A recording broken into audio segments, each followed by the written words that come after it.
फूलपुर नाम के गांव में रामू नाम का एक किसान रहता था। रामू खेतों में फल और सब्जियां उगाता और उन्हें शहर जाकर बेच आता था। इसी तरह रामू को 2 वक्त की रोटी नसीब हो रही थी। एक रोज रामू रोज की तरह सब्जियों से भरी टोकरी लेकर शहर की ओर चल दिया। वहां जाकर उसने सारी सब्जियां बेच दी। घर लौटते समय रामू को एक भिखारी मिला। रामू को देखकर भिखारी ने कहा, अरे बेटा, तुम तो भले आदमी लगते हो। अगर तुम्हारे पास कुछ खाने के लिए है तो मुझे दे दो, मैं बहुत दिन से भूखा हूँ। मेरे पास ज्यादा कुछ तो नहीं है, लेकिन ये फल जरूर है। आप इन्हें खाकर अपनी भूख मिटा लीजिए। रामू ने अपनी टोकरी से फल निकालकर बूढ़े भिखारी को दे दिए।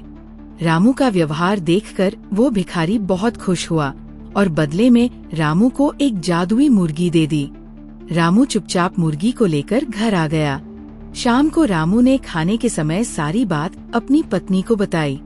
सुबह रामू सोकर उठा और मुर्गी के पास गया। मुर्गी ने एक सोने का अंडा दिया था, जिसे देखकर रामू हैरान रह गया। रामू जल्दी से अंडा लेकर शहर गया और उसे बेच दिया। रामू को उस अंडे के अच्छे पैसे मिले। रामू और उसकी पत्नी ये सब देखकर बहुत खुश हुए। अब मुर्गी हर दिन एक अंडा देती और रामू उसे बेच देता। धीरे धीरे रामू ने अपने छोटे घर को तोड़कर एक अच्छा घर बनवाया, फिर एक बाइक ली और फिर भैंस भी खरीद ली। रामू के दिन बदल रहे थे। एक दिन रामू ने सोचा, मुर्गी रोज एक अंडा देती है, क्या पता इसके पेट में ढेर सारे अंडे हो। अगर मुझे वो अंडे मिल गए तो मैं जल्दी ही अमीर बन जाऊंगा। रामू मुर्गी के पास गया और उसका पेट खोलने की तरकीब सोचने लगा। उसने छुरा लेकर मुर्गी पर वार किया, जिससे मुर्गी मर गई, लेकिन उसके पेट में कोई अंडा नहीं था। ये सब देखकर रामू बहुत जोर जोर से रोने लगा और अपने किए पर पछताने लगा।